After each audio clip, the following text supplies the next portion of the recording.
మూసీ బాధితులు అయితే పాదయాత్ర చేస్తున్న పరిస్థితి కూడా ఉంది. ఎవరైతే BRS party working president KTR తో పాటు మూసీ బాధితులు వాక్ చేస్తున్న పరిస్థితి కూడా మాట్లాడే ప్రయత్నం చేద్దాం. ఏం కావాలి డిమాండ్ చేస్తున్నాం సార్? మేము ప్రభుత్వానికి ఏమి కోరట్లేదు, దయచేసి చేతులు పెట్టి నమస్కారం పెడుతున్నాము. మా ఇల్లు కూల్చొద్దు, మా ఇల్లు మాకే కావాలి. గవర్నమెంట్ మాకు ఎలాంటి సౌకర్యాలు కల్పించకపోయినా పర్లేదు, మావి మేము చూసుకుంటాం. మేము సంపాదించుకుంటున్నాము, మేము మా పిల్లలకి ఏమన్నా చేసుకుంటాం, కానీ వాళ్ళ గూడును మాత్రం తీసేద్దని దయచేసి గవర్నమెంట్కి చేతులెత్తి నమస్కరిస్తున్నాం.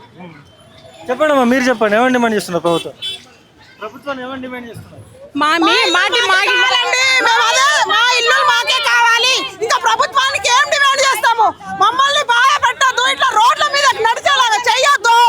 మా ఇల్లు మాకే కావాలి, కావాలి కావాలి కావాలి, మా ఇల్లు మాకే కావాలి.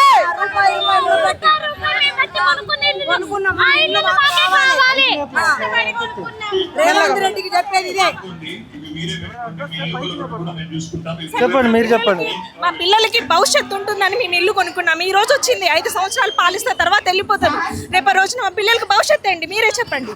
మీరే సరైన న్యాయం మాకు చేస్తారని మేము వచ్చాము. ఈరోజు ఈ మ్యాచ్ ఇది చేస్తున్నాము, పాదయాత్ర. దయచేసి మాకు ఇది సీఎం వరకు వెళ్ళేసి మా ఇల్లు మాకు కూల్చకుండా ఒక సరైన నిర్ణయం తీసుకుంటుందని నేనైతే మనస్ఫూర్తిగా కోరుకుంటున్నాను. ప్రభుత్వం పట్టించుకుంటలేదు, ఖచ్చితంగా కూలగొడతామని చెప్పేసి అంటాను సార్. ఇక్కడ కూల్చాలి అని అనుకుంటే గవర్నమెంట్ ఫ్లాట్ ఓనర్స్ ని పిలిపించి సరిగ్గా ఒక మీటింగ్ కండక్ట్ చేయండి. మేము వస్తాం, కూర్చుంటాం. యాజ్ ఎ ఫ్లాట్ ఓనర్స్ గా మేము వచ్చి కూర్చుంటాం, మా డిమాండ్స్ మేము చెప్తాము. మీరు ఏమైతే చేయాలనుకుంటున్నారో అది మీరు చెప్పండి. మీ వర్షన్ మీరు చెప్పండి, గవర్నమెంట్ వర్షన్ మా వర్షన్ మేము చెప్తాము. సో ఏవైతే పాసిబిలిటీస్ ఉంటాయో అవి చేయండి సార్. మేము డెవలప్మెంట్కి ఎప్పుడు అడ్డు కాదు, కాకపోతే మా పిల్లలకి భవిష్యత్తు లేకుండా చేస్తున్నది అని అంటేనే ఈ గవర్నమెంట్ మేము అసలు భరించలేకపోతున్నాం. అది చూసుకోవచ్చు. బాధితులు చాలా మంది కూడా మాట్లాడే ప్రయత్నం. ఏమని డిమాండ్ చేస్తున్నారు భయ్య ప్రభుత్వాన్ని? సార్, మేము సాఫ్ట్వేర్ ఎంప్లాయీస్, జీతాల మీద బతుకుతూ ఉన్నాం. అది కూడబెట్టుకొని 5-6 సంవత్సరాలు కూడబెట్టుకొని చిన్నగా ఈఎంఐలు తీసుకొని కట్టుకున్న ఇల్లులు ఇప్పుడు సడన్గా వచ్చి 9 మీటర్ల నుంచి 50 అంటారు, 50 నుంచి 100 అంటారు. వాళ్ళు ఇష్టం వచ్చినట్టు వచ్చి చెప్పేస్తూనే ఉంటారు. అది మేమేం బిక్కుమని ఉంటున్నాము. పిల్లల్ని చదివించుకోవాలని అంటే వేల ఫీజులు కట్టుతూనే ఉండాలా. ఎక్కడ చూసినా డబ్బులు, ఎక్కడ చూసినా అవినీతి, ఎక్కడ చూసినా కానీ వీళ్ళు వచ్చి ఆక్రమించుకుంటూనే ఉన్నారు. మాకు చాలా ఇబ్బంది అవుతుంది, చాలా కష్టపడుతున్నాం. పీస్ ఆఫ్ మైండ్ అసలు ఉండట్లేదు సార్. మాకు పీస్ ఆఫ్ మైండ్ అనేది ఉండట్లేదు. ఏ టైంలో ఏమవుతుంది అనేది బాగా ఆవేదన చెందుతున్నాము. పీస్ఫుల్గా ఉండలేకపోతున్నాము. మా జాబ్ ప్రెషరు, ఈ ఇళ్ళ ప్రెషరు, ఈ గవర్నమెంట్ నుంచి వచ్చే ప్రెషర్ వల్ల మాకు అసలు పీస్ ఆఫ్ మైండ్ అనేది లేదు. హెల్త్ ఇష్యూస్ అసలు ఉండలేకపోతున్నాం సార్. దయచేసి కొంచెం ఆలోచించి అడుగు ముందుకు వేయాలని కోరుకుంటున్నాం. కానీ మా ఇల్లు పైసా కూడబెట్టుకొని 20 ఏళ్ళు ఈఎంఐ ఇల్లు తీసుకొని నెలకి 50-60 వేలు ఈఎంఐలు కట్టుకుంటూ ఇలా సడన్గా వచ్చి లైఫ్ టైం సేవింగ్స్ అన్నీ ఇలా తీసుకుంటాము, ఇల్లులు తీసుకుంటామంటే మా లైఫ్ టైం సేవింగ్స్ అన్నీ మాకు డిమాలిష్ అయిపోతుంటే మాకు చూస్తూ ఉండలేకపోతున్నాం సార్. కొంచెం గవర్నమెంట్ని ఏదైనా డెవలప్మెంట్ చేయాలి అనుకుంటే కొంచెం ఆలోచించి చేయాలి అని అనుకుంటున్నాము. మా సొంతంగా పర్మిషన్ తీసుకొని yearly property tax, water bill, road sanction అయినాయి, స్ట్రీట్ లైట్స్ శాంక్షన్ అయినాయి, అన్ని పర్మిషన్స్ తోటి, లేఅవుట్ పర్మిషన్స్ తోటి అన్నీ తీసుకున్న, అన్నీ ఒక ఇల్లు కొనే ముందు ఎన్నైతే ఆలోచించాలో అన్నీ ఆలోచించి తీసుకున్నాము. ఇక లాయర్లకు చూపించుకొని అన్ని సజెషన్స్ తీసుకున్నాము.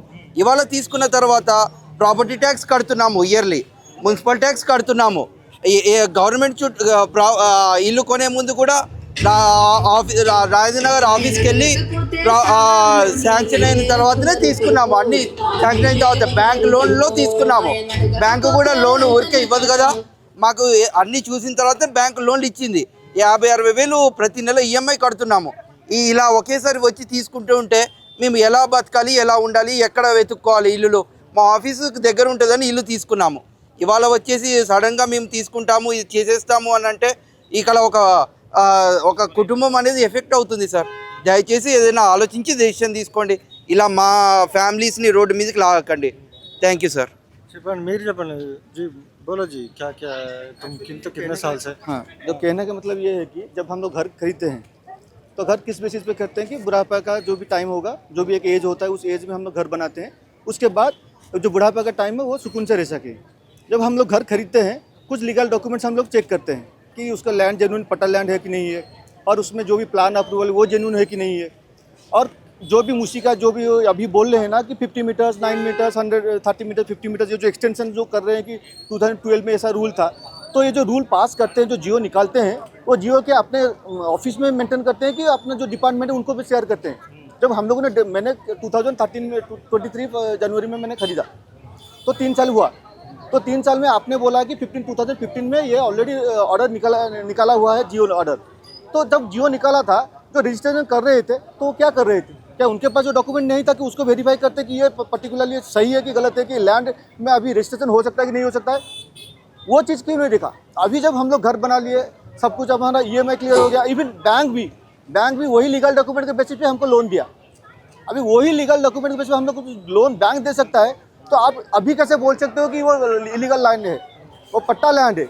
हम लोग जैसे इससे पहले जब हाइड्रा ने जब जो एक कार्रवाई शुरू की है कि वो क्या कहते हैं, बफर जोन के जो रेड जोन के अंदर में जो आते हैं उनको निकालते हैं, क्योंकि वो इलीगली स्टे कर रहे हैं। हम तो अभी लीगल में हैं और उस लीगल को आपने ही मोहर मारा है रजिस्ट्रेशन करवा के। हमने लोगों ने नहीं गया था। हम लोग को जब हम लोग रजिस्ट्रेशन कर लेके जाते हैं, हम ये श्योर होते हैं कि हमारा डॉक्यूमेंट लीगल है। क्यों? क्योंकि हमारे पास लोन है। और उसके बाद में अभी लास्ट 6 महीने हुआ हमारा जो CB जो क्या बोलते हैं कंक्रीट का भी जो रोड डाला हुआ है अभी, तो अगर हम लोग इलीगल हैं, हमारे पास अभी कैन नंबर को अलॉट किया आप लोगों ने, पानी का जो कनेक्शन का कैन नंबर, तो अब किस बेसिस पे बोले हम लोग इलीगल है? अब सब कुछ दे रहे हो, इलेक्ट्रिक का बिल दे रहे हो, हाँ, पानी का सप्लाई दे रहे हो, रोड बना रहे हो, सब कुछ दे रहे हो, प्रॉपर्टी टैक्स और भी डबल टैक्स सब लोग दे रहे हैं। अब किस बेसिस पे बोल रहे हो? अब किस बेसिस पे बोल रहे हो कि हम लोग इलीगल हो? तो ये तो इनजस्टिस है। और एक बात है, हम लोग जब बाहर से आ रहे हैं ना, हमको यहाँ का जो जियो अब 15 साल पहले जो जियो निकाला था उसको कौन जान पाएगा क्यों क्या जियो निकला है? हम लोग जाएंगे रजिस्ट्रेशन ऑफिस को, रजिस्टर के ऑफिस को, वो चेक करेगा कि ये जेन्युइन है कि ये फेक है, ये लैंड पे हम लोग रजिस्ट्रेशन कर पाएंगे कि नहीं कर पाएंगे। वो चीज़ ये लोगों ने कुछ वेरीफाई नहीं किया। और रजिस्ट्रेशन कास्ट में क्या होता कि 1 साल पहले मेरा जो घर के बाजू वाला उन्होंने खरीदा था, उनको 1,70,000 ऐसा कुछ आया, मुझे आएगा 2,70,000। मैंने रजिस्ट्रेशन कॉस्ट पे किया। ओके, अभी आकर बोल रहा है कि आपका इलीगल है। अभी ये वो TDR ये क्या प्रोसेस वाला, हम लोग को एक तो बात है, हम लोग लैंड देने वाले नहीं है, उसके लिए कुछ भी हो जाए। और एक बात है, सेंट्रल गवर्नमेंट बोल रहा है कि नक्सलेट को हम लोग निस्तराबत कर रहे हैं। ये जो करें ये तो अर्बन नक्सलिज्म को प्रमोट कर रहे हैं। अभी ये मेरा घर जाएगा तो मैं क्या करूँगा? मेरा लाइवलीहुड जाएगा, ओके, मेरा फैमिली डिस्ट्रॉय होएगा। तो मैं क्यों इन जैसे लोग जो भी मिनिस्टर है, जो भी ये डिसीजन ले रहे हैं, क्या ये कन्वे कर रहे हैं कि जनरल पब्लिक को ये कन्वे कर रहे हैं हम ये डिसीजन ले रहे हैं? नहीं ना। तो किस बेसिस पे आप ले रहे हो? सिर्फ ये प्रोसेस है कि आप जैसे इससे पहले 2014 में जैसे आए थे ना, मोदी जी आए थे, जब आए थे तो ये बातें जरा डाइवर्ट हो जाएगा, ये बातें डाइवर्ट हो जाए, लेकिन ये इंटरलिंक है। कैसे इंटरलिंक है? अभी ये लैंड को जब्त करेंगे, बड़े बड़े जो बिल्डर है उनको सेल करेंगे, और ये जियो को कैंसिल करके फिर उनको नया जियो के डेवलपमेंट के लिए देंगे। अब ये बोले ना बापू घाट में बोल रहे कि ये जो मधु पार्क को डिमोलिश करेंगे, फिर डिमोलिश करके वहाँ पर कंस्ट्रक्शन कैसे बनाओगे? वो इलीगल नहीं है। तो बाकी सब चीजें के लिए हम लोग रेवंत जी को नमस्कार को बोलते हैं, प्लीज हमको शांति से जीने दो। जो भी आपको करना है हमको रहकर करो, हमको निकाल कर करने के लिए तो आपको बहुत तकलीफ होगा बस।